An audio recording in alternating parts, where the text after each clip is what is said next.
लेकिन उससे पहले सबसे पहली शुरुआत हम यहां से करते हैं। क्या हमने कल एनर्जी लॉस और ये सब निकाले थे शेयरिंग के दौरान? Yes sir. तो एक उसी कड़ी को थोड़ा सा आगे मैं बढ़ाऊं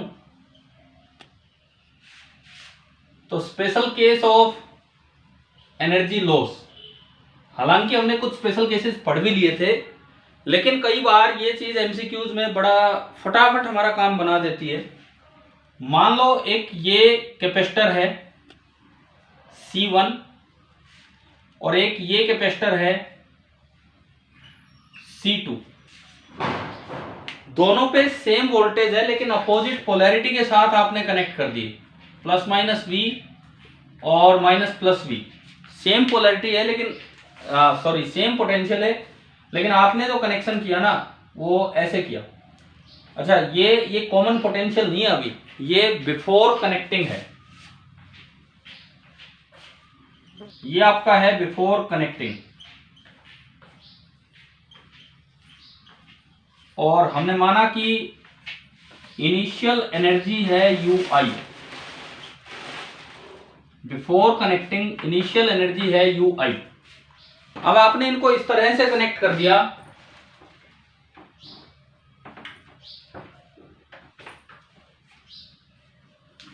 ये इधर और ये इधर। मैं इसको नाम दे रहा हूं कल की तरह ABXY, again AB and X and Y। इस तरह से जोड़ दिए, ये मतलब X हमने बोल दिया इधर वाला। अच्छा, कल जैसे आप बोल रहे थे इसको Y बोल रहे थे, इसको Y बोल देते हैं ताकि दिमाग में वही रहे। ये Y है और ये X है। अब मान लो, अब इस बार V कॉमन पोटेंशियल नहीं है, V पहले का पोटेंशियल था, बाद में कुछ कॉमन आ जाएगा, पता नहीं ये या तो इस साइड प्लस होगा या उस साइड प्लस होगा। क्या मैंने कल ये देखना बताया था कि ये कैसे डिसाइड करते हैं किधर प्लस होगा? बताया था ना। अगर C1V बड़ा है तो इधर प्लस होगा, और अगर C2V बड़ा है तो इधर प्लस होगा, उस साइड। ठीक है, चलो छोड़ो, हमने मान लिया ये है। और कॉमन पोटेंशियल मैंने कहा V डैश, ये आपका है आफ्टर कनेक्टिंग। एंड मान लो कनेक्शन के बाद जो फाइनल एनर्जी है वो है U फाइनल। तो पहला सवाल, U फाइनल U इनिशियल से कम मिलेगा कि ज्यादा मिलेगा? कम, डेफिनेटली कम मिलेगा। U final will be less than U initial, or you can say U final upon U initial, this is less than 1। अब यहां पे हमें एक रिजल्ट याद रख लेना चाहिए ऐसे केस में, ऑब्जेक्टिव एमसीक्यूज के लिए, क्योंकि सोल्व करने को तो आप कर लोगे, लेकिन कई बार क्या होता है इनसे फटाफट क्वेश्चन सोल्व हो जाते हैं। आपको मान लो दोनों कैपेसिटेंसेस दे रखे हैं C1 C2, ये भी C1 ये भी C2, तो ये आपका बनेगा U final minus U initial, C1 minus C2 upon C1 plus C2 और इसका होल स्क्वायर। क्या ये रिजल्ट हम अलग से याद रख लेंगे तरीकों के अलावा फॉर ऑब्जेक्टिव क्वेश्चंस? समझ आ रहा है? ये अभी डेराइव करेंगे इसे कि क्या है, ये कब है, जब दोनों पे पोटेंशियल तो सेम हो लेकिन पोलैरिटी अपोजिट हो। यहां पे हम क्या ले रहे हैं, two different capacitors charge to the same potential, charge to the same potential are connected with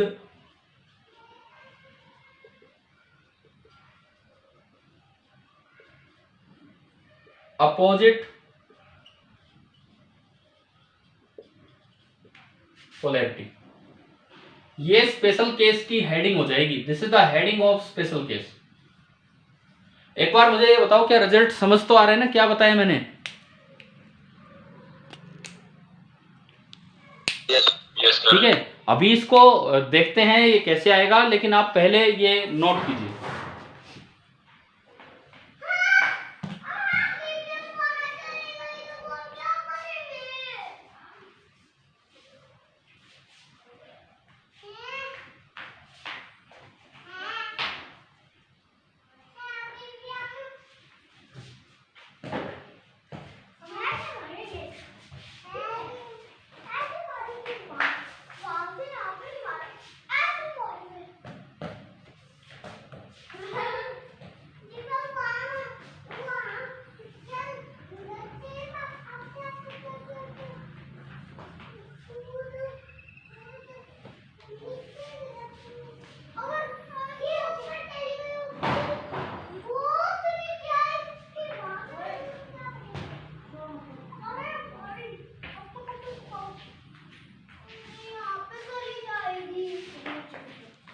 sir हाँ जी, डर्टी इलेक्ट्रिसिटी मतलब क्या होता है?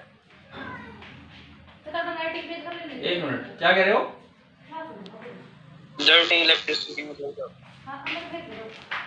दोबारा बोलो, मुझे सुनाई नहीं दिया। कौन सी इलेक्ट्रिसिटी? डर्टी डर्टी इलेक्ट्रिसिटी पता नहीं भाई कहाँ पे किस सेंस में यूज होता है, कहाँ आपने कहाँ पढ़ा था ये? तेरे फोन में कई बार चार्जिंग लगा होता है तो अपने आप ही टच, मतलब बिना टच के ही टच होती रहती है। तो नेट पे देखता था तो इसे घोस्ट टच बोलते, तो ये इसके रीजन में आए थे डर्टी इलेक्ट्रिसिटी। DIRTY, dirty.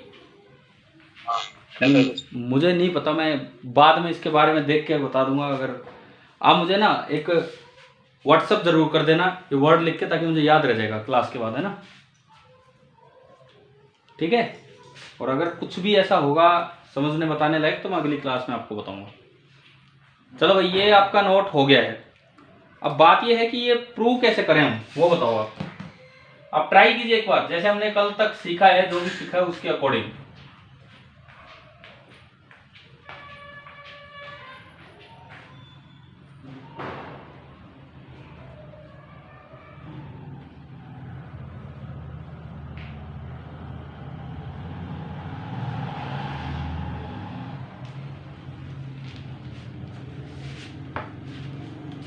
देखो, पहले यू इनिशियल लिखो। अब हम इसको ट्राई करते हैं। हो गया ना, बना लिया आपने? अरे लिख लिया है सभी ने? Yes sir. ठीक है। सबसे पहले यू इनिशियल लिखो। यू इनिशियल कितना होगा? Half C1V² plus half C2V²। यानी कि यू इनिशियल आ रहा है V²/2 कॉमन, और अंदर बचा C1 प्लस C2। अब मैं लिखूं कॉमन पोटेंशियल। और फिर मैं जाऊंगा यू फाइनल पे। आज लॉस का चक्कर नहीं है, मैं फाइनल अपॉन इनिशियल निकालना चाह रहा हूं। अच्छा, आप चाहो तो लॉस भी निकाल सकते हो। लॉस के कल एक्सप्रेशन पढ़े थे आपने? लॉस का expression half of C1 C2 upon C1 plus C2 into क्या आएगा बताओ? V1 प्लस V2 का होल स्क्वायर। तो ये बना 2V का होल स्क्वायर। समझ आया क्या? Yes sir. ठीक है, ये कल वाला फॉर्मूला है ये। मतलब लॉस आप वेरीफाई कर सकते हो। ये बनेगा 2 टाइम्स, ये एक 2 बचेगा, C1 C2 upon C1 plus C2 और इंटू V²। यानी कि ये इनिशियल एनर्जी थी, ये लॉस थी। कॉमन पोटेंशियल की मैं बात करूं, कॉमन पोटेंशियल कल का ही फॉर्मूला लगाएं तो क्या था कॉमन पोटेंशियल का एक्सप्रेशन बताओ? जब अपोजिट पोलैरिटी के साथ जोड़ते हैं तब C1V1 minus C2V2 upon C1 plus C2। यानी कि आपका V डैश कॉमन पोटेंशियल आया C1 minus C2 upon C1 plus C2 और इंटू V। कई चीजें हमने लिख दी है यहां। अब आप U फाइनल लिखो। U फाइनल यहां और यहां को देख के, तो half C1 V dash square plus half C2 V dash square. V dash square common आएगा तो ये बना C1 plus C2/2। Half common, V dash square common, C1 plus C2 बचेगा अलग से, और V डैश का स्क्वायर ये हुआ C1 minus C2 upon C1 plus C2 का होल स्क्वायर और इंटू V²। तो अगर मैं ये क्लियर हुआ कि मैंने कैसे लिखा है डायरेक्ट? क्या ये स्टेप समझ आ गया आपको? यू फाइनल एक बार ये बताओ कि ये स्टेप समझ आ गया? Yes sir. ठीक है। Half C1 V dash square plus half C2 V dash square अलग किया और उसकी वैल्यू रख दी। एक C1 प्लस C2 से एक C1 प्लस C2 गया तो U फाइनल आया V²/2 तो अलग है, एक है C1 माइनस C2 का होल स्क्वायर और एक है नीचे बचेगा एक C1 प्लस C2। अब देखो ये इक्वेशन नंबर 1 और ये इक्वेशन नंबर 2, अगर मैं सेकंड से फर्स्ट को डिवाइड कर दूं, अगर मैं सेकंड से फर्स्ट को डिवाइड कर दूं तो क्या u final upon u initial आ रहा है आपके पास? सेकंड से फर्स्ट को डिवाइड करने पे u final upon u initial आ रहा है ना? तो उसमें देखो v²/2 तो कैंसिल ही हो गया।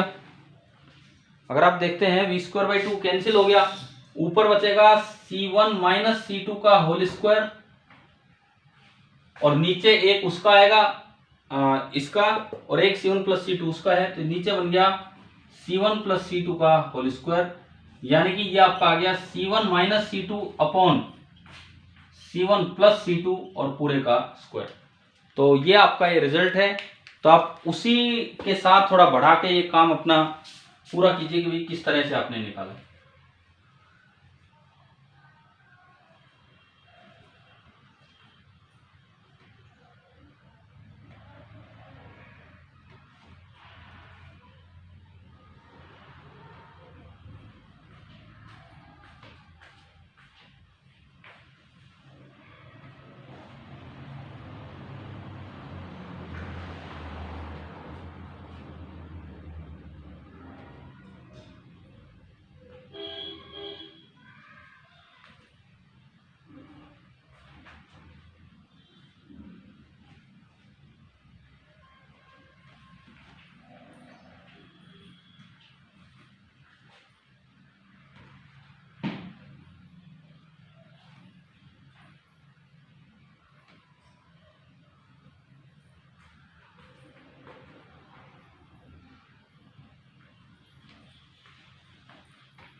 कर लिया नोट?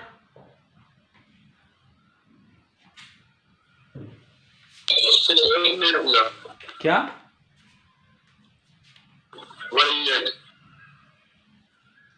क्या कह रहे हो, दोबारा बोलो। अच्छा अच्छा, ठीक है ठीक है ठीक है।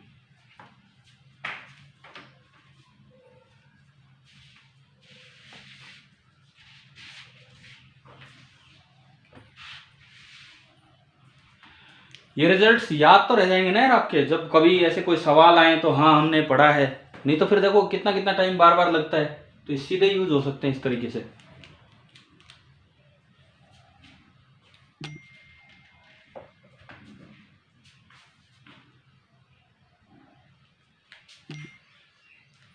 भाई भूपेंद्र, एंट्री मिल गई है अभी कि नहीं मिली है? मुझे इसमें चेक करने दो। वो कह रहा है एंट्री नहीं मिली कई देर से।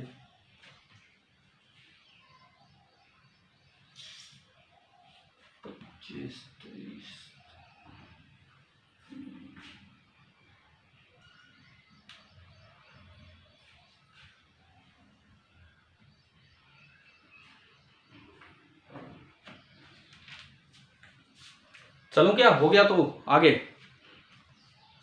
Yes sir.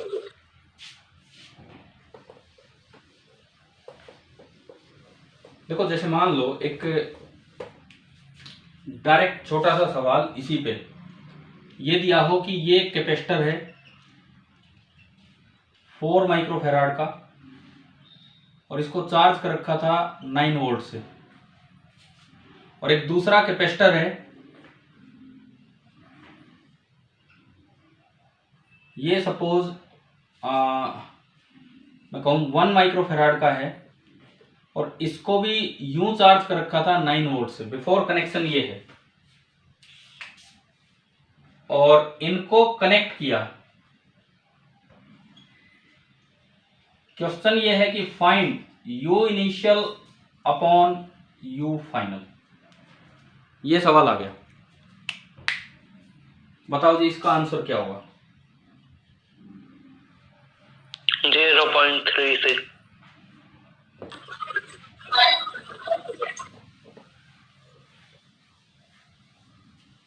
0.33 का मतलब तो ये है कि इनिशियल एनर्जी कम थी और बाद में एनर्जी 0.36। तो यार अगर 0.36 है तो भी इसका मतलब यह है कि इनिशियल एनर्जी तो कम थी और बाद में बढ़ गई energy.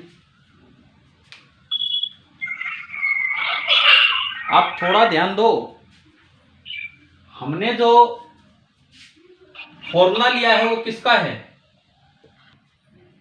You final upon you initial, और आपसे पूछा क्या गया है? You initial upon you final. तो दरअसल ये फॉर्मूला क्या बनेगा? C1 plus C2 upon C1 minus C2 का होल स्क्वायर, ये बन जाएगा C1 प्लस C2। ये इसलिए लग रहा है क्योंकि ये भी 9 वोल्ट है और ये भी 9 वोल्ट है। C1 प्लस C2 मतलब बड़े में से छोटा घटाने, तो घटाना भी तो जोड़ने, 4 और 1 5, लगभग 2.5। और C1 माइनस C2 4 माइनस 1 3 और इसका स्क्वायर, यानी कि जो आपका u initial upon u final है ये आपका आ गया 25/9। लेकिन भाई कुछ बातों का ये जरूर ध्यान रखना है, मैंने इसीलिए यहाँ पे u initial upon u final पूछा है, ठीक है? इस तरह की कोई गलती ना करें आप, बिल्कुल भी ना करें ऐसी कोई गलती।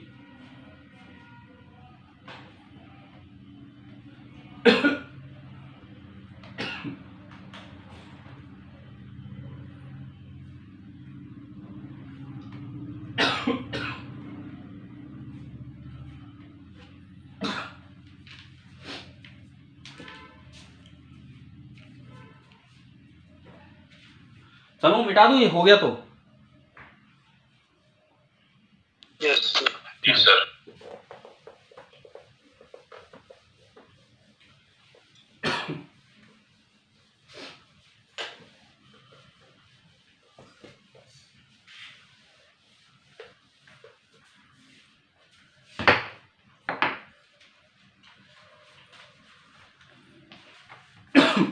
अब कई बार ये एनर्जी लॉस इसमें पूछते हैं।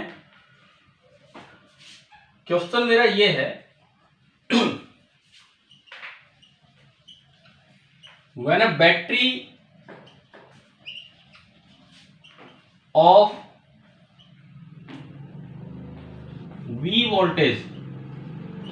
वोल्टेज देने वाली कोई बैटरी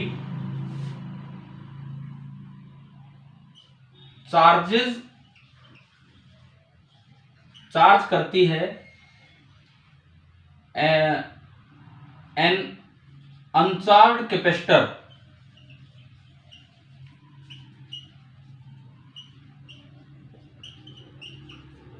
कैपेसिटेंस मैंने ब्रैकेट में दे दिया C,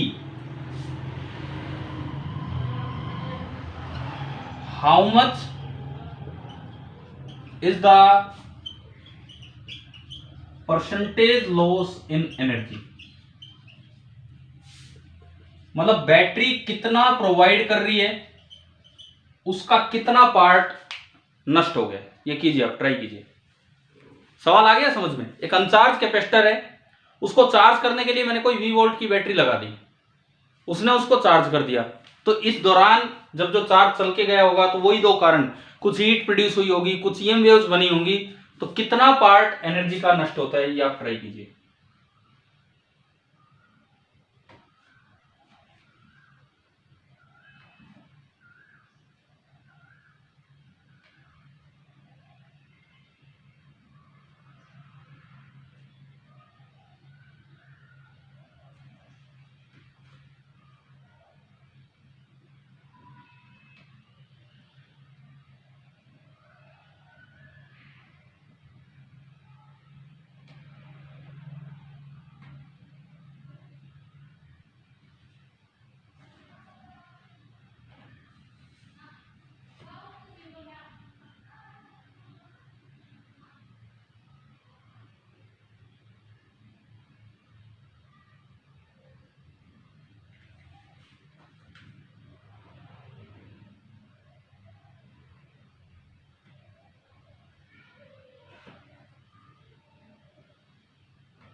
बताओ कुछ समझ आ रहा है क्या, क्या करना है, किस तरह से स्टार्टिंग करनी है?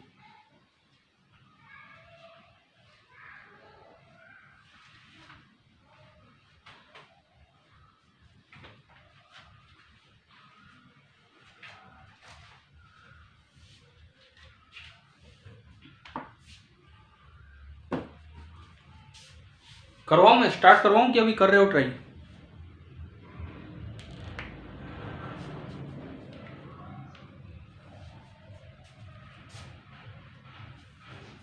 बोलो भाई, कर रहे हो ट्राई कि मैं करवाऊं स्टार्ट? ठीक है, देखिए देखिए समझिए इसको ध्यान से। पार्टिसिपेंट 26 का मतलब 24 स्टूडेंट होंगे इस वक्त। देखो ये कोई अनचार्ज कैपेसिटर था और आपने एक चार्जिंग के लिए कोई बैटरी लगाई V वोल्ट की। तो बिफोर कनेक्शन ना इधर कोई चार्ज है ना इधर कोई चार्ज है। ये आपने डायग्राम बनाया इनिशियल, और इसके अंदर एनर्जी स्टोर्ड है 0। अभी इसके अंदर कोई एनर्जी स्टोर नहीं हुई है। थोड़ी देर के बाद ये कैपेसिटर फुली चार्ज हो गया है। अब चाहे आप बैटरी हटा भी सकते हो उसके बाद। तो कैपेसिटर जब चार्ज हुआ तो इस पे वोल्टेज आ गई V और कैपेसिटेंस है C। तो बताओ कितना कितना चार्ज आया होगा दोनों प्लेट्स पे? कितना कितना चार्ज आया होगा दोनों प्लेट्स पे? बोलो यार।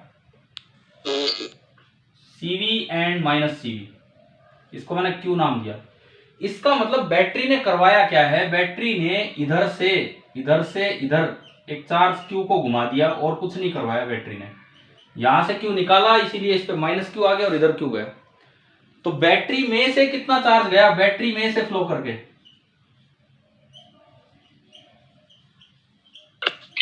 Q। वो Q चार्ज बैटरी के लो पोटेंशियल से हाई पोटेंशियल साइड गया है। हमने कभी पढ़ा है पोटेंशियल वाले चैप्टर में कि अगर एक V वोल्ट से किसी Q चार्ज को चलाते हो तो उस पर वर्क डन होता है Q इंटू V, या जो एनर्जी गेन वो करता है Q इंटू V। पढ़ा है कि नहीं है बताओ? Yes sir. है ना? वो पॉजिटिव चार्ज है, ये पॉजिटिव चार्ज चला है तभी तो इस पे पॉजिटिव आया, और वो गया है लो पोटेंशियल से हाई पोटेंशियल साइड। तो उसकी एनर्जी बढ़ी है कि कम हुई है? बढ़ी है। इसका मतलब बैटरी ने पॉजिटिव वर्क किया है। तो अगर मैं यहां लिखूं वर्क डन बाई बैटरी तो वो होगा Q इंटू V, है ना भाई? समझ आ गया ये तो यहां तक? Yes sir. Q की वैल्यू है CV इंटू V, तो ये आपका हुआ CV square. Work done by the battery हो गया CV स्क्वायर। अच्छा U फाइनल बताओ, U फाइनल। जैसे U इनिशियल 0 था, अगर C चार्ज पे, C कैपेसिटेंस पे V वोल्टेज आ जाती है तो क्या U फाइनल बचता है? Half CV square. आ गया समझ क्या लिखा है मैंने? Yes sir. अब लॉस कितना हुआ? बहुत ही सिंपल सी इक्वेशन बनती है। लॉस कैसे निकाले हम? अगर लॉस कभी भी निकालना हो तो इन जनरल तो लॉस क्या होता था, U इनिशियल माइनस, भाई इन जनरल लॉस हम लिखा करते थे अगर कोई बाहर से बैटरी नहीं है तो U initial minus U final. लेकिन अभी ये तो तब है इफ नो बैटरी, अगर कोई एक्सटर्नल सोर्स ना हो तब तो लॉस ये होता था U initial minus U final. अभी लॉस क्या होगा? मान लो किसी के पास 2 जूल एनर्जी है और आपने वर्क कर दिया, बैटरी ने 8 जूल, तो 2 और 8 बढ़ के कितनी हो जानी चाहिए? 10। लेकिन हुई है उसकी 6, तो लॉस कितना हुआ?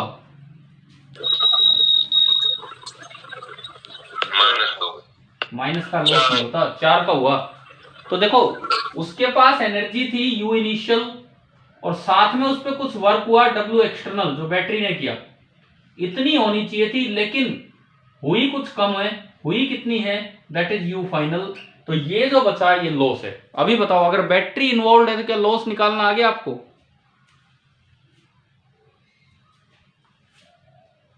इफ बैटरी इज इन्वॉल्व, समझ आया ना ये? हाँ भाई, एक बार ये बताओ मुझे, क्या ये इक्वेशन समझ आ गई आपको, ये वाली? Yes sir. तो चलिए अब लॉस लिखते हैं, एनर्जी का लॉस। यू इनिशियल कितना? You initial 0, work done by the battery CV² minus you final half CV², यानी कि लॉस आपका आ गया हाफ CV²। ठीक है, क्वेश्चन में पूछा है परसेंटेज लॉस, क्वेश्चन में आपसे पूछा है परसेंटेज लॉस। तो अगर मैं परसेंटेज लॉस की बात करूं, ये जो कि सिंबल होता है परसेंटेज चेंज का, परसेंटेज लॉस की अगर मैं बात करूं तो इसका मतलब है लॉस अपॉन एनर्जी सप्लाइड और into 100, loss upon energy supplied into 100। Loss कितने का हुआ है? Loss half CV²। एनर्जी कितनी सप्लाई की बाहर से आपने?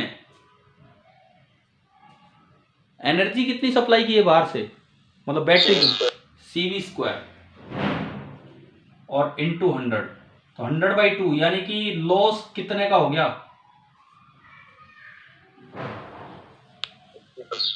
50%। यानी कि इस तरह से अगर आप बैटरी से किसी अनचार्ज कैपेसिटर को चार्ज करते हो तो जो लॉस होता है, अपना आंसर सीधा है 50%। ठीक है, नोट कीजिए आप ये।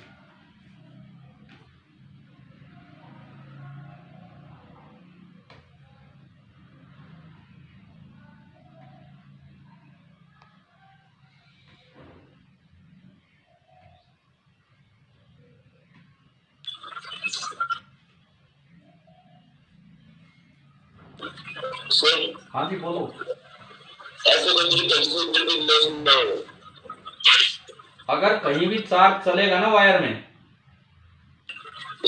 और अगर वायर की कुछ भी रेजिस्टेंस है, वो तो होगी क्योंकि उसमें सुपर कंडक्टर तो हम यूज कर नहीं रहे, तो हमेशा हमेशा कुछ ना कुछ एनर्जी लॉस होगा। अगर आप ये चार्ज फ्लो की बात कर रहे हैं तो, या इन जनरल आप क्वेश्चन कर रहे हैं?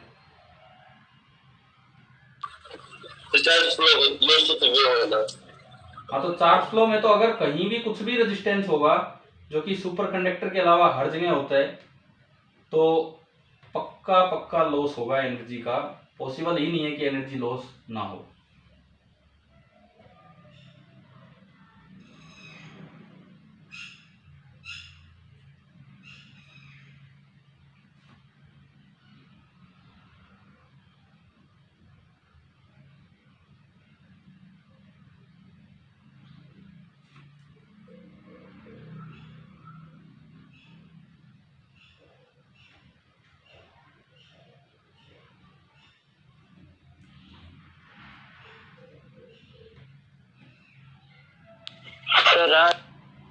क्या?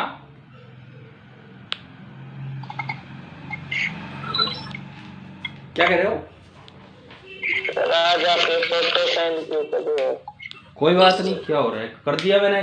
कि कोई बच्चा, एक बच्चे का मैसेज आ रहा है कि बहुत देर होगी एंट्री नहीं मिल रही है, तो भाई फोटो से पढ़ लो क्या क्या मैं पढ़ा रहा हूँ। कर दिया आपने सर। होगी एंट्री भूपेंद्र? यस। ठीक है ठीक है, कोई बात नहीं। वैसे फोटो सेंड करने का नुकसान क्या है? कर दिया ब्रो सर सेंड। ठीक है ठीक है ठीक है। ये मैं केवल अपना वही टाइम यूज कर रहा हूँ इसमें जो आप बोर्ड से नोट कर रहे होते हो। मैं कोई एक्स्ट्रा टाइम नहीं लगा रहा हूँ फोटो सेंड करने के लिए। ये वो टाइम है जो मुझे अब बताओ, नोट हो गया हो तो मैं मिटाऊं कि वेट करूं? हो गया क्या? हो गया सभी का? आज एक काम जरूर करेंगे लास्ट में ना, अभी है कुछ समय, लास्ट में एक तो टॉर्क वाला करना है डेफिनेटली, और एक अगर हो पाया, समय मिला, अभी कल भी मैं करवाना चाह रहा था बट कल शाम को क्लास नहीं हो पाई, तो वो जो एक क्वेश्चन आपके ग्रुप पे भेजा था, मृगेश ने भेजा था, मैंने वो नॉन पैरेलल प्लेट वाला है ना, नॉन पैरेलल प्लेट का वो भी लेंगे इसके बाद। चलिए अभी थोड़ा सा इसी को आगे बढ़ाते हैं। मैं एक और सवाल इसमें आपको करने के लिए दे रहा हूं, हटाओ ना इसे? Yes sir. ठीक है,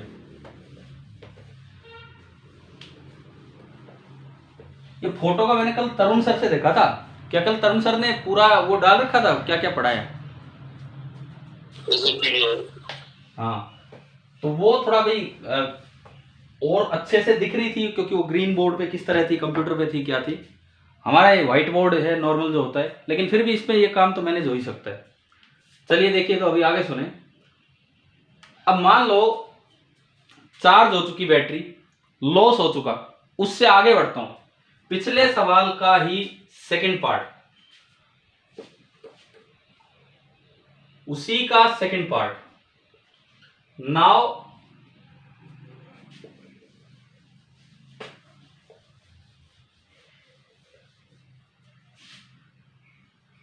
reverse the polarity of the battery. Now reverse the polarity of the battery. Charge करने के बाद आप बैटरी की पोलैरिटी रिवर्स कर दीजिए, और अब आपको बताना है how much is the percentage change in energy now. ये चेंज करने के बाद अब कितना हुआ, पहले वाला काउंट नहीं करना, बाद का ही है बस ये।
हाँ जी,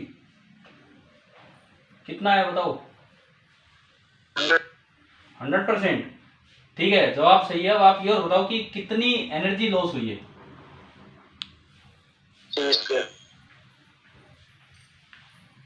ना, ये ढंग से जवाब दो।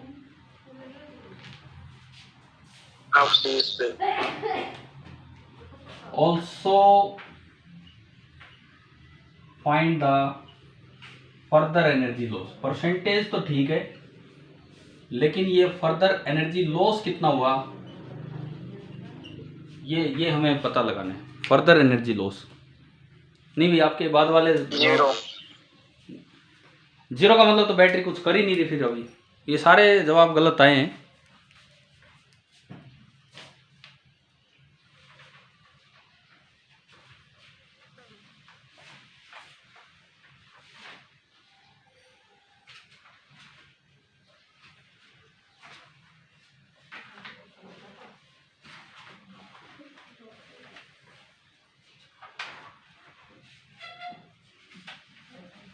इनिशियल डायग्राम बनाओ, फाइनल बनाओ, फिर सोचो आगे क्या होना है।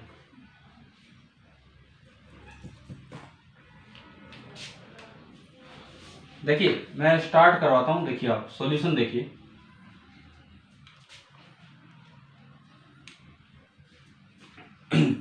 सबसे पहली बात, वो चार्ज हो चुका था, कैपेसिटर चार्ज हो चुका था, और आपने ऐसे बैटरी लगा रखी थी, V वोल्ट की बैटरी ऐसे लगा रखी थी, और हम पढ़ चुके थे कि भाई यहाँ पे Q चार्ज आ चुका है CV या -CV, और ये पोटेंशियल डिफरेंस है V। अब ये बताओ, अब अगर इसके बाद मैं पोलैरिटी रिवर्स कर दूं, ये तो इनिशियल सिचुएशन है, फाइनल पोलैरिटी रिवर्स कर दें, मतलब मैंने बैटरी ऐसे लगा दी, मैंने V वोल्ट की बैटरी ऐसे लगा दी, तो ये माइनस ये प्लस V हो जाना है बाद में पोटेंशियल डिफरेंस, है ना। इसका मतलब बाद में यहां चार्ज CV हो जाना है और यहां चार्ज माइनस CV, यानी कि Q चार्ज इधर आ जाना है। तो अब आपको ये बताना है यहां से यहां तक करने में बैटरी ने कितना एनर्जी लॉस करवा दिया। तो बताओ भाई कितना चार्ज बैटरी में से निकला होगा कि CV वाली प्लेट पे माइनस CV हो जाए और माइनस CV वाली प्लेट पे CV हो जाए।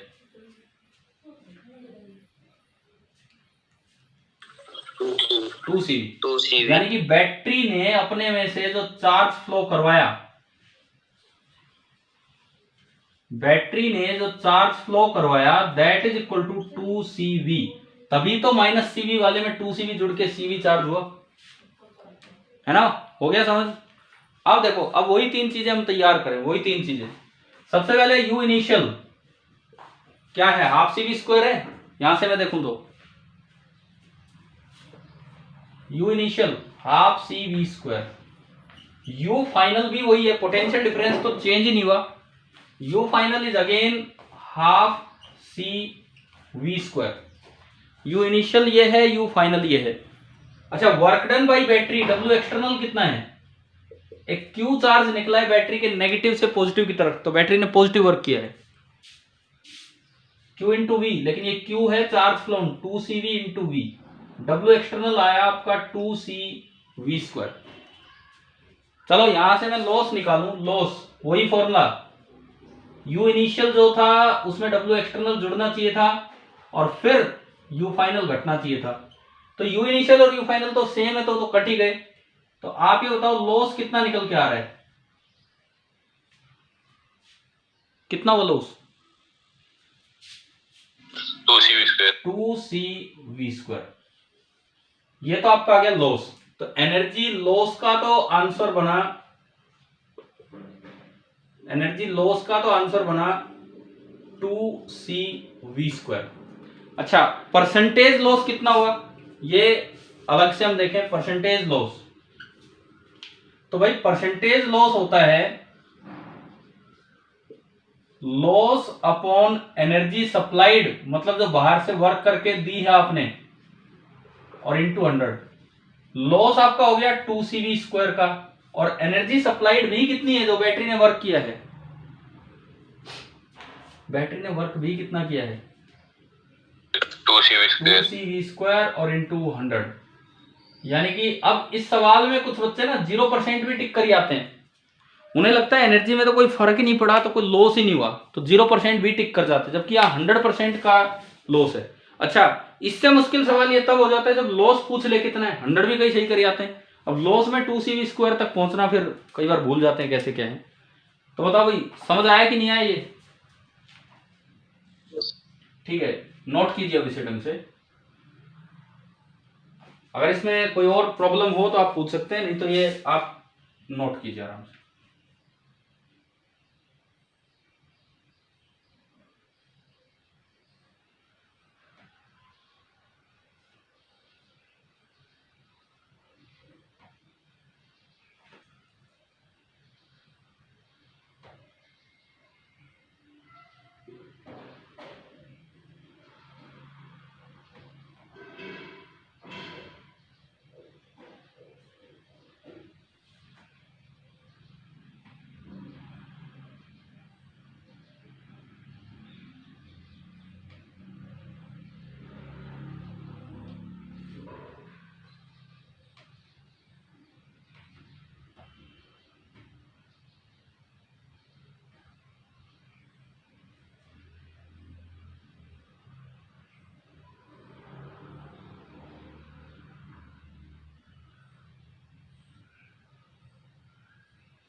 हो गया नोट?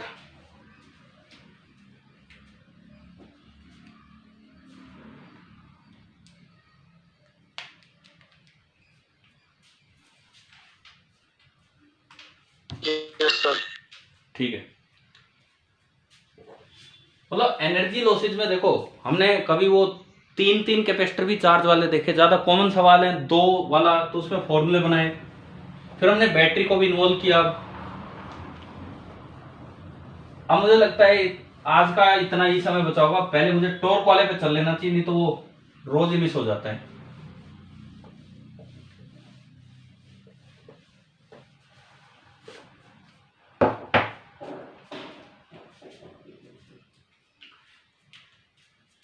हम ये सीख रहे थे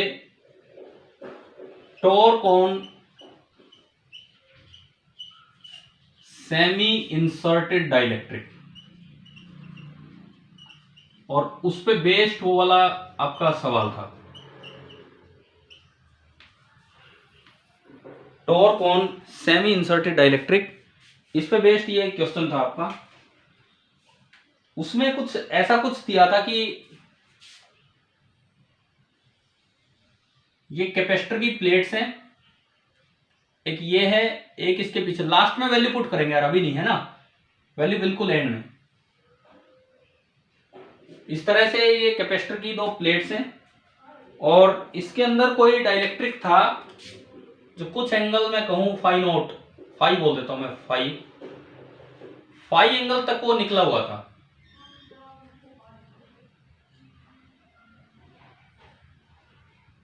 ठीक है, बन गया ये डाइलेक्ट्रिक, कुछ भी ये एंगल आपका फाई मैंने माना, यहां ये निकला हुआ है।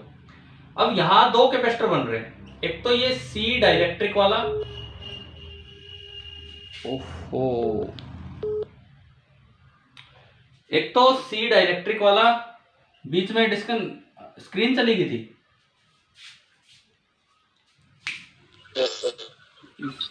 फोन ही आ रहा था, स्कूल से ही आ रहा था कोई, प्रिंसिपल सर का, बाद में देखते हैं। सुनो, एक तो सी डाइलेक्ट्रिक और एक सी एयर। अरे सर रुक जाओ, देखो सी डाइलेक्ट्रिक और सी एयर।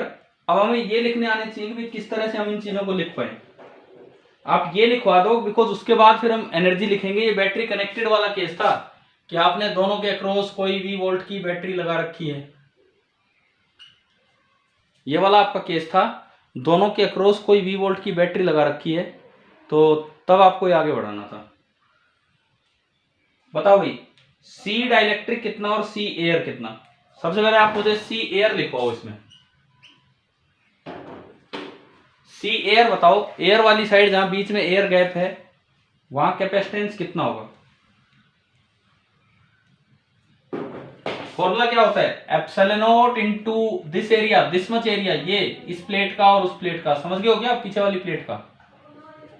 Yes sir. और डिवाइडेड बाय सेपरेशन, सेपरेशन तो डी था ना, ये सेपरेशन तो डी था आपका। Yes sir. ठीक है। हाँ। और एरिया, अच्छा ये एंगल फाई है तो ये एंगल भी फाई होगा, तो एक सेक्टर का एरिया होता है हाफ इंटू रेडियस का स्क्वायर इंटू जो भी एंगल है वो, पता है नहीं आपको? यूनिटरी मेथड से आ जाता है। यूनिटरी मेथड से अगर 2 पाई एंगल पूरा होता तो एरिया होता पाई आर स्क्वायर, यूनिट एंगल होता तो एरिया होता पाई आर स्क्वायर अपॉन 2 पाई, और अगर कोई भी फाई एंगल है सेक्टर का तो एरिया ऑफ द सेक्टर होगा pi R square upon 2 pi into phi. समझ गए हो कैसे निकलता है area of a sector? Yes. ठीक है, तो मेरे पास सी एयर आ गया। सी एयर आपका निकल के आया r square epsilon naught r square by 2d और इंटू फाई, फाई के फंक्शन में आ गया। अब मुझे लिखना है सी डाइलेक्ट्रिक। अब इधर वाला डाइलेक्ट्रिक में ये एंगल कितना है बताओ? ये एंगल जो प्लेट्स के बीच का एंगल है, ये मतलब जितने एरिया में dielectric capacitance, pi minus pi, pi minus pi, 180 degree मत बोल देना, रेडियन में चलती है values. So this is pi minus phi note, ये आपका एंगल है। तो लिखवाओ इसका डाइलेक्ट्रिक का लिखवाओ, क्या बनेगा कैपेसिटेंस इधर वाले पार्ट का, बोलो। Epsilon naught into area half R square, और angle is pi minus phi मान लो ये। अच्छा इसको ना कोई भी जनरल एंगल पे लेके चलो, आप फाई बोल दो, डिवाइडेड बाई सेपरेशन डी। क्या ये डी ये है, ये सेपरेशन, क्या ये पूरा हो गया है, कुछ और बचा है इसमें बताओ सी डाइलेक्ट्रिक में?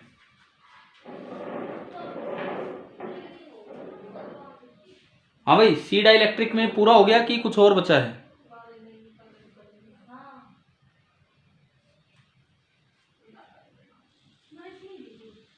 बोलिए। के और बच, यार इसको मत भूल जाना, कई बार यही गलती हो जाती है, सब कुछ सही लिख देते हैं, उसका डाइलेक्ट्रिक कांस्टेंट भूल जाते हैं कि वो भी मल्टीप्लाई करना। अब बताओ सी इक्विवेलेंट क्या होगा? ये दोनों सीरीज में है कि पैरेलल में? ये दोनों सीरीज में है कि पैरेलल में? दो पैरेलल में है, तो ये बनेगा C air plus C dielectric, because ये दोनों पैरेलल में है, क्योंकि उन्हीं प्लेट्स के बीच में दोनों है। सी एयर प्लस सी डाइलेक्ट्रिक अगर आप करते हो तो थोड़ा ध्यान दो इसमें, epsilon naught r square by 2d तो आ गया कॉमन उसमें, और उसमें एप्सिलॉन नॉट आर स्क्वायर और बाई 2d कॉमन आ गया। इसके अलावा बचता है एक तो k इंटू पाई, एक माइनस k फाई और एक प्लस फाई, बस ये बचा है कि एक बार आप चेक करो, लेकिन 1 माइनस के आ रहा है क्या?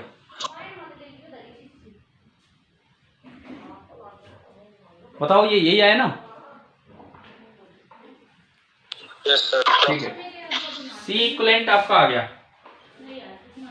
अब आपको निकाल लेना चाहिए D C by D theta, या D C by D phi, जो भी ये है, फाई आपका वेरिएबल है। तो इसमें अगर आप देखते हो तो epsilon naught r square by 2 pi तो कांस्टेंट है, 2 पाई नहीं 2d कांस्टेंट है, और इसके अलावा बचा आपका 1 माइनस के। चलो भाई डीसी बाई डी फाई भी आ गया, अब जिसकी आगे जरूरत पड़ेगी। अब आप u लिखवाओ, इतना होने के बाद u लिखवाओ, बिकॉज जिस तरह फोर्स होता था minus D U by D X, torque होगा minus D U by D theta. u लिखवाएं, u क्या होगा? Half into C equivalent into V square. मैं अगर इसमें कुछ भी वैल्यूज पुट करूं उससे पहले मैं टॉर्क की तरफ जाऊंगा। जिस तरह फोर्स होता था D U by D x, in general torque होता है minus D U by D theta, लेकिन हम उसका मैग्नीट्यूड लेंगे, हमें मोड लगा लेना है, ये लेना है। तो D U by D theta जब आप पुट करेंगे तो ये पुट करेंगे तो v तो कांस्टेंट है आपका, ये इधर उधर होने से v तो बैटरी की वोल्टेज है, वो चेंज नहीं हो रही है, तो v स्क्वायर बाई 2 तो बाहर आ गया, और ये बचा minus d c equivalent by D phi. एक बार बताओ क्या ये यहां तक समझ आया? इक्वेशन 2 का अगर मैं यूज करूं तो मेरे पास टॉर्क निकल के आया v square by 2, minus adjust करो, उसका फायदा है k एक से बड़ा होता है, एक से छोटा होता है, डाइलेक्ट्रिक कांस्टेंट k एक से बड़ा होता है, तो इसको पॉजिटिव करने के लिए माइनस एडजस्ट करना पड़ेगा। तो ये बचा epsilon naught r square by 2d और k माइनस 1। तो भाई यहां तक बताओ क्या टॉर्क समझ आ गया है? क्या टॉर्क कितना आया? Yes sir. अब इससे मुझे निकालना पड़ेगा अल्फा। तो अल्फा निकालने के लिए जो आपका अगला स्टेप होना चाहिए moment of inertia of half disc. Half disc का क्या होता है मोमेंट ऑफ इनर्शिया? अगर उसमें यूनिफॉर्मली मास बटा हो तो एक पूरी डिस्क का क्या होता है? पूरी डिस्क का mr स्क्वायर बाई 2, और अगर यूनिफॉर्म सेमी डिस्क बने तो उसका ना mr स्क्वायर बाई 2 ही होगा। इस एक्सिस के अबाउट इस देखो वो डिस्ट्रीब्यूशन वैसा ही है, चाहे आप उसको इधर रखो चाहे इधर रखो, अगर पूरे में बांटते तो m/2 इधर m/2 इधर, और इधर वाले m/2 को भी उठा के इधर पटक दो, तब भी about the axis distribution change नहीं हुआ है, जितनी दूरी पे मास होना था उतनी ही दूरी पे है। तो एक सेमी डिस्क का भी मोमेंट ऑफ इनर्शिया कितना होता है? क्या इसमें कोई डाउट है क्या? बोलो। ये पढ़े होंगे ना यार, ये कभी 11वीं में पढ़े होंगे हमने, +1 में, mr²/2। तो अब आप फंडामेंटल लॉ ऑफ रोटेशन का यूज कीजिए। Torque is equal to I into alpha, where alpha is the angular acceleration. तो अल्फा आएगी टॉर्क अपॉन I। चलो यहां से एक बार अल्फा लिखते हैं, टॉर्क अपॉन I। m इसका मास था, डाइलेक्ट्रिक का मास। तो टॉर्क अपॉन I करोगे तो एक 2 से 2 गया, एक r² से r² गया। तो मुझे जो नजर आ रहा है यहाँ, एक ε0, एक k-1, एक v² अपॉन r² कट लिया, एक 2 कटा है, अपॉन I करोगे तो एक नीचे m है और एक 2d 2md। एक बार चेक करो क्या ये अल्फा हमने सही निकाला है, देखना भाई ये अल्फा सही निकला है क्या, एक बार चेक कर लो।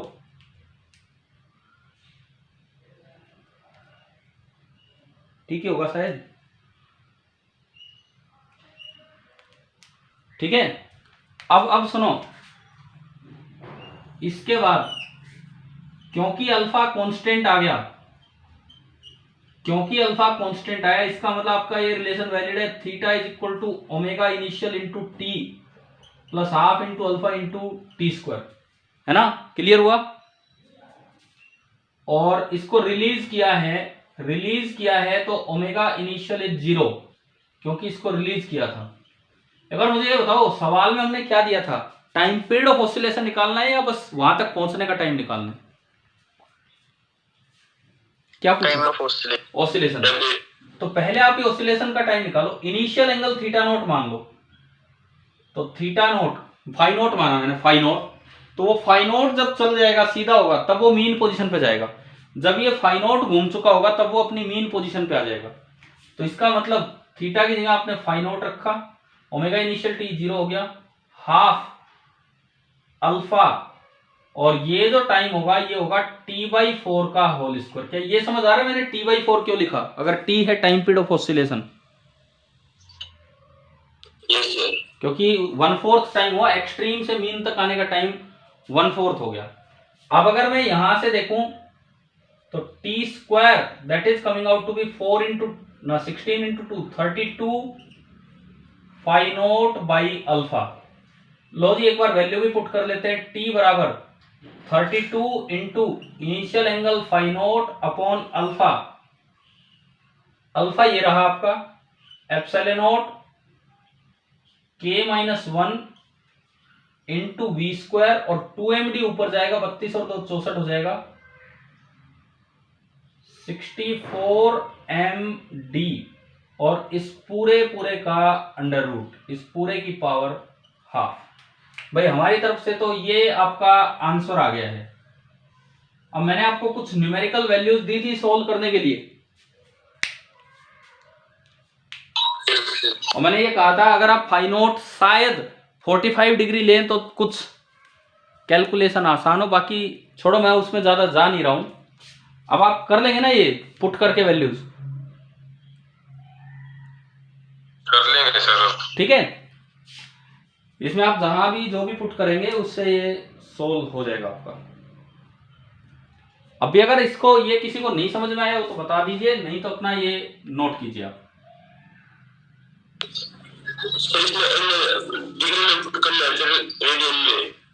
अरे डिग्री कुछ नहीं होती है, रेडियन ही होती है पूरी वैल्यू। अगर 30 डिग्री ले रहे हो तो π/6 पुट कीजिए, 45 डिग्री ले रहे हो तो π/4, जिससे भी आप सोल्व करो उससे कर लेना।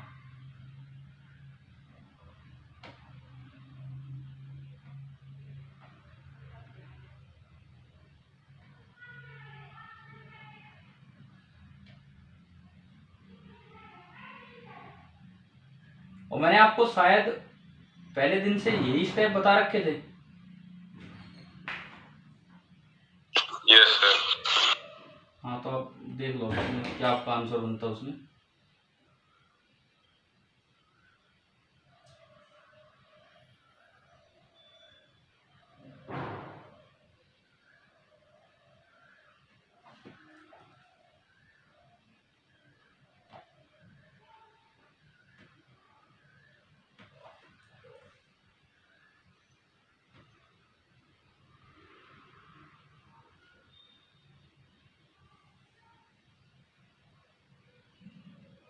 फोर बाई 15 आंसर है।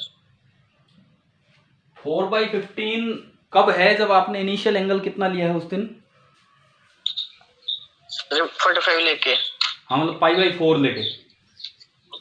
हाँ पहले तो 4/15 √3 आ रहा था। हाँ वो वही था कि π/6 लोगे। मैंने ये कैलकुलेट किया था उस दिन की कुछ वैल्यूज जो रख के उस वीडियो से देख के क्या थी क्या नहीं, तो फिर मुझे लगा कि अगर π/4 लेते हैं तो ढंग से सोल्व हो रहे हैं। चलो ठीक है, जो भी हम लेते हैं, लेकिन क्या आपको ये मेथड समझ आ गया है कि नहीं ये बताओ।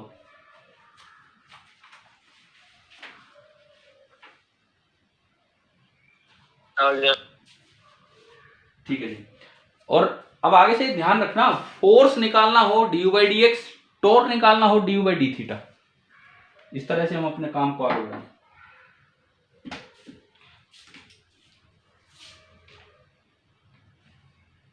अगर नोट हो गया हो तो मिटा दूं?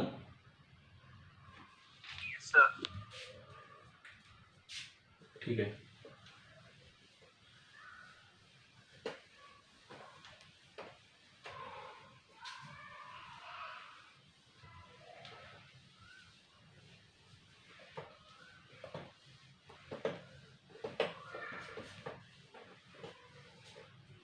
अब एक काम और कर लेते हैं,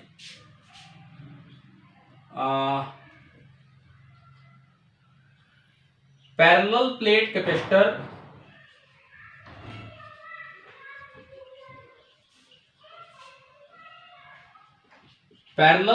capacitor having non parallel plates. यार कमाल की बात है, फिर वो पैरेलल प्लेट कैपेसिटर कैसे हुआ? ये तो टर्मिनोलॉजी गलत है ना। अब यहाँ पैरेलल प्लेट बोलना चाहिए उसे। ठीक है छोड़ो, हमें उससे क्या मतलब, पैरेलल प्लेट बोल दिया हम तो जिस तरह लिख रहे हैं। नॉन पैरेलल प्लेट्स लेके हम ये लिखना चाहेंगे भी क्या बनेगा क्या नहीं। पहली बात तो ये कैपेसिटर कैसा होगा, इसकी एक प्लेट तो ऐसी होगी, एक स्क्वायर प्लेट, स्क्वायर रेक्टेंगल जो भी है, इसके ऊपर एक और प्लेट, लेकिन वो कुछ तिरछी होगी। उसकी शुरुआत तो ऐसे ही है बट वो यूं जा रही है।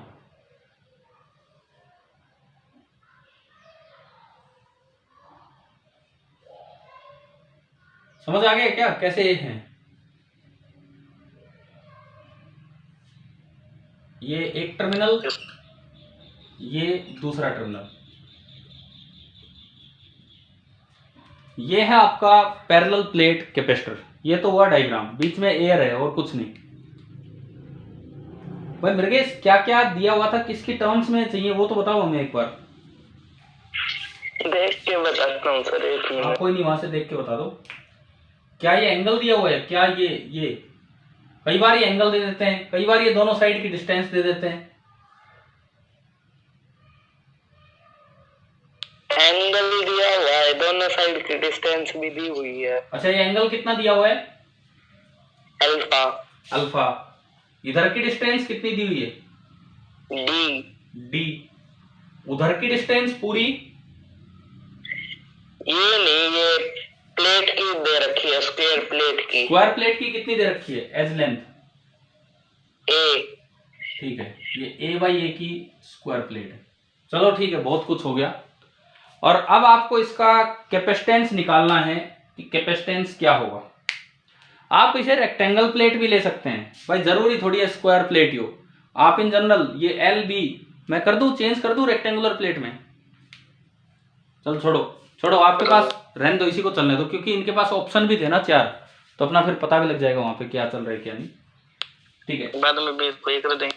कोई ना, वो लो तो लो, ये लेंथ L मान ली और ब्रेड्थ B मान ली, इस तरह से हमने मान लिया। स्क्वायर प्लेट्स हैं ये दो। अब भाई एक चीज तो बड़ी क्लियर है कि आपको एलिमेंट मानना ही पड़ेगा, बिकॉज यहां जो कैपेसिटर है देखो प्लेट्स ऊपर नीचे, यहां वाले में गैप कम है, यहां गैप ज्यादा है, यहां गैप ज्यादा है, तो लगातार गैप चेंज होता जा रहा है, तो आपको कोई ना कोई एलिमेंट तो मानना ही पड़ेगा। क्लियर? कैसे माने वो एलिमेंट? सपोज मैं यहां से x दूरी पे गया, यहां से x की वैल्यू L तक है, मैं x दूरी पे गया और ये मैंने कोई एक पार्ट बना दिया। एलिमेंट मानने के लिए मुझे थोड़ा सा और आगे जाना होगा, कितना? dx।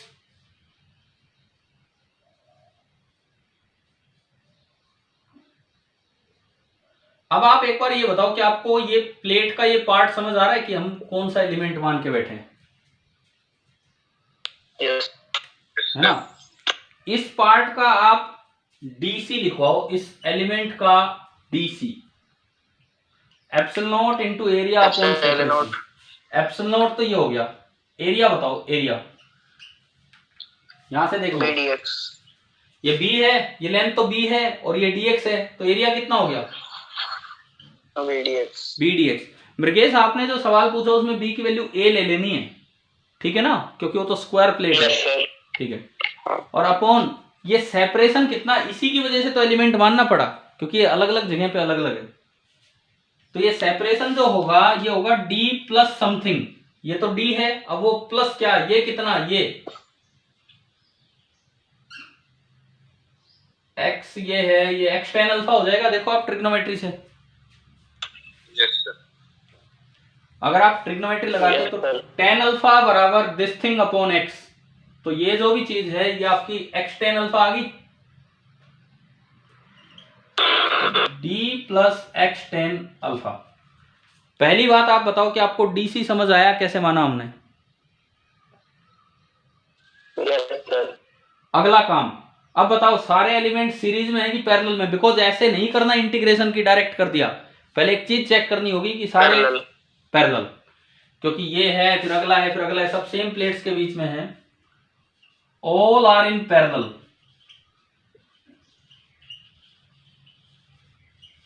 इट मींस C जो होगा वो होगा इंटीग्रल DC, सारे पैरेलल में है तो मैं जो C नेट बनेगा वो इंटीग्रल DC हो जाना है। तो मैं अगर इसको आगे बढ़ाऊं तो जो C बनेगा इंटीग्रल एप्सिलॉन नॉट कॉमन और B कॉमन, ये दो तो बाहर आ गए, और अंदर बचा 1 upon d plus x tan alpha. ये d तो डिस्टेंस है, और यार ये d में कंफ्यूज मत हो जाना, मैं थोड़ी देर के लिए एक काम करूं, इसको कैपिटल D लिख लूं, क्योंकि वो dx अलग है, Yes, sir। है ना। थोड़ी देर के लिए मैं इसे कैपिटल D मान के चल लूं, थोड़ा कंफ्यूजन कम होगा। और x के रेस्पेक्ट में इंटीग्रेशन है, x की लिमिट बताओ यहां से यहां कितना, 0 to L, और अगर स्क्वायर प्लेट होती तो x की लिमिट 0 से a, है ना, उसमें b की जगह भी a चलता और यहां भी a चलता। अब मुझे लगता है यार ये वाला इंटीग्रेशन आप कई बार कर चुके हैं, 1 upon ax plus b dx, ये होता है ln of ax plus b, और फिर जो x का कोफिशिएंट है उस कांस्टेंट टर्म से हम डिवाइड कर देते हैं। क्या किया हुआ है कि नहीं ये वाला इंटीग्रेशन? Yes, sir। है ना, तो ये उसी फॉर्म में आ रहा है, ये आपका वो a है, ये आपका वो a है, ये आपका वो b है, और x वेरिएबल है। तो बताओ ये इंटीग्रेशन क्या जाएगा?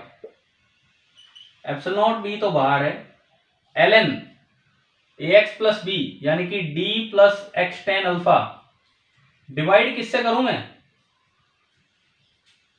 किससे करूं? x का कोफिशिएंट, हाँ x का कोफिशिएंट जो है tan अल्फा, उससे आप डिवाइड कीजिए और लिमिट लगाएं, लेकिन लिमिट कहां से कहां, 0 से लेके L, ये आपकी लिमिट आ गई 0 से L। तो आपका C आया epsilon naught b upon tan अल्फा, ln of upper limit put की तो d plus l tan alpha, minus lower limit put की तो ओनली ln d, और log a minus log b क्या होता है? Epsilon b upon tan alpha, ln मतलब log to the base e है, तो ये आपका बना ln of d plus l tan alpha upon d। और अगर आप d से अलग अलग डिवाइड करते हो तो पता नहीं ऑप्शन किस तरह होते हैं, epsilon b upon tan alpha और ln 1 plus l by D into tan alpha. अब इसमें भी दो बातें हैं, कई बार ऑप्शन लॉग में मिलता है, कई बार ऑप्शन लॉग में नहीं मिलता है।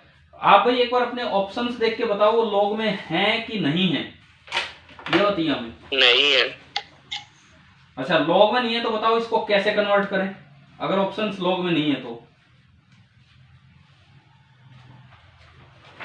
बताओ सिंपली सोच के। मैंने बताया हुआ है ये पहले आपको, ln 1 प्लस एक्स,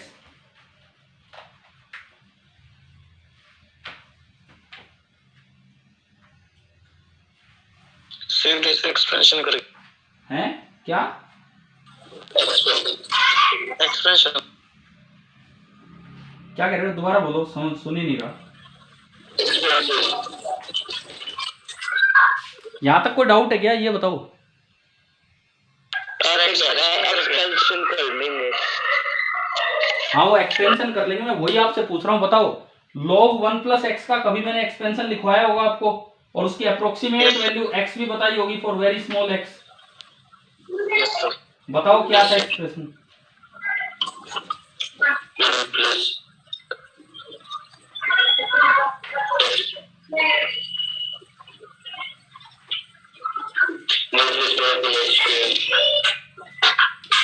पता नहीं क्या बोल रहे हो, मुझे सुन ही नहीं रहा है। सर अल्फा छोटा दे रखा है ना, ऐसा तो कुछ है नहीं। तो हम कहां इतनी छोटा ही दे रखा है क्वेश्चन में, तो क्या कह रहे हो? छोटा दे रखा है, अल्फा छोटा दे रखा है, अल्फा छोटा दे रखा है तो टेन अल्फा छोटा हो गया। हाँ तो ठीक है, वो x छोटा हो गया, ठीक है वो x छोटा ही हो जाएगा। लेकिन अब बताओ इसको आगे बढ़ाओ आप।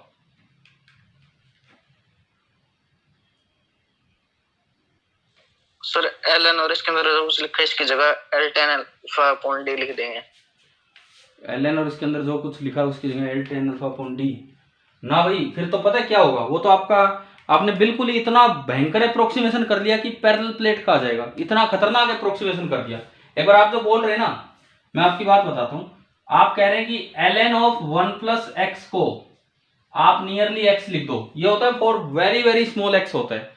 अगर आपने ये लिखा, देखो एक बार, अगर इसको ये लिखा, क्या टेन अल्फा से टेन अल्फा कट गया? Yes sir. देखो अगर आपने ये अप्रोक्सीमेशन कर दिया तो एप्सिलॉन टेन अल्फा से टेन अल्फा गया, ऊपर बचेगा l इंटू बी, वो एक प्लेट का एरिया है। इसका मतलब ये तो कुछ ज्यादा अप्रोक्सीमेशन कर दिया, ऐसे तो बात नहीं बनेगी। ये तो आपने कुछ ज्यादा अप्रोक्सीमेशन कर दिया। अच्छा भाई आप बताओ, आपके पास चार ऑप्शन थे, क्या ऐसा भी कोई ऑप्शन है क्या epsilon not a by D? हाँ जी मेरे नहीं है। हाँ तो ये तो हम लगा नहीं सकते ना, ये तो लगाना ही नहीं है। तो अब और बताओ आगे। सर अगर ऐसा ऑप्शन होता तो वैसे ही कर देते ना यार, फिर भी अगर ऐसा होता, और लेकिन एक और भी होता, एक और भी होता तो आपको चेक करना था, because epsilon not a by D तो बिल्कुल ही हो गया कि आपने कुछ भी कंसीडर ही नहीं किया। ये तो वो वाली बात होगी जो पैरेलल लिमिट पढ़ाई है मैंने आपको, स्फेरिकल पे भी और उन पे सब पे पैरेलल लिमिट, ठीक है। आप इसको थोड़ा एक स्टेप और आगे तक लेके जाएंगे, यहां आपको एक अप्रोक्सीमेशन यूज करना होगा, लेकिन ऐसे में एक ही स्टेप पे जाने पे अगर ये इतना आ जाता है तो आपको नेक्स्ट स्टेप तक जाना होगा।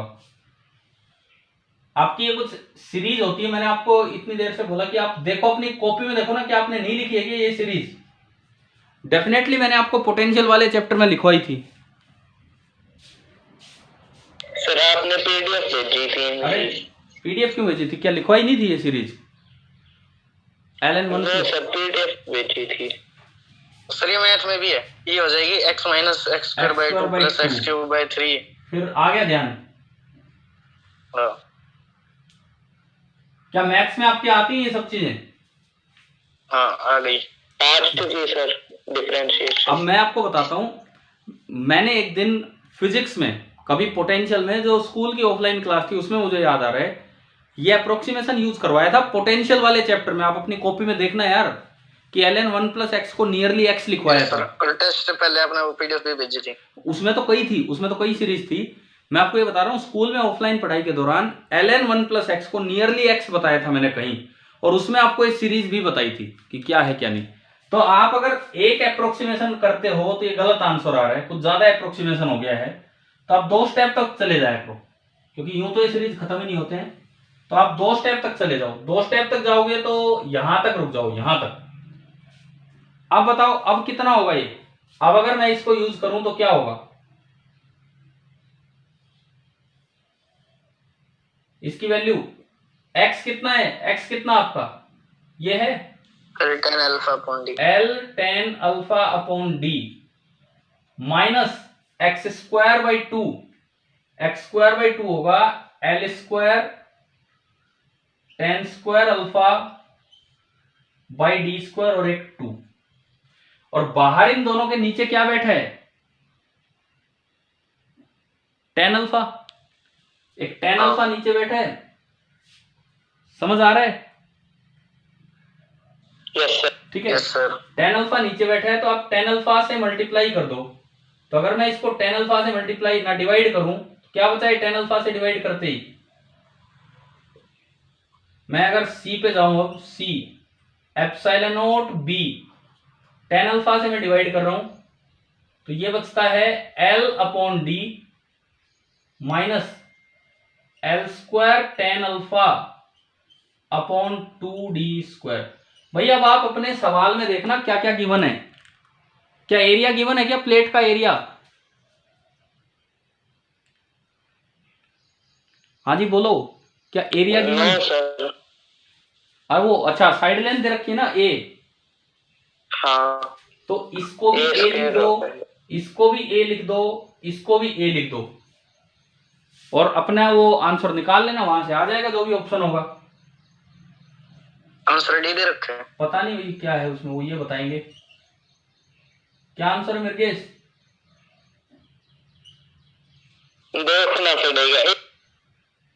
अरे मृगेश आप हो ना क्लास में कि गए?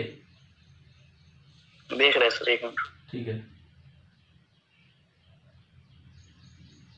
एक ए कॉमन आ जाएगा, ए स्क्वायर बाई एक डी भी कॉमन आ जाएगा,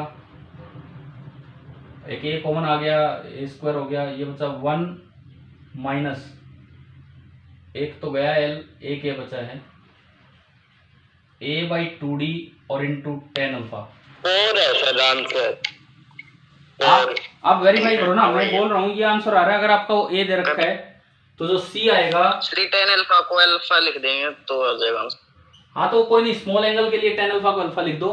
तो ये आपका आंसर आ रहा है epsilon not a square upon वो d को उन्होंने स्मॉल d लिया है, और 1 माइनस क्या है आगे a स्क्वायर बाई 2d और tan अल्फा को अल्फा। क्या ये है कि आपका फोर्थ ऑप्शन? Yes sir. तो ठीक है भाई, ये आप नोट कीजिए। आ गया सर।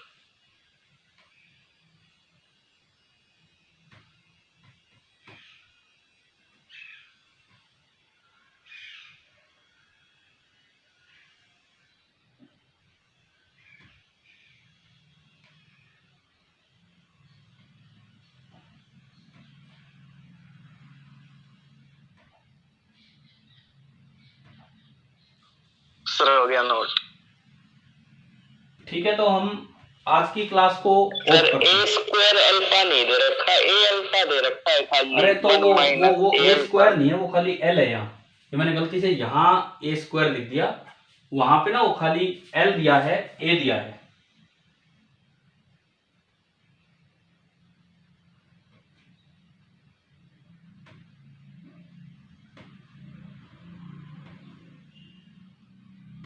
कर दे लियो मीटिंग।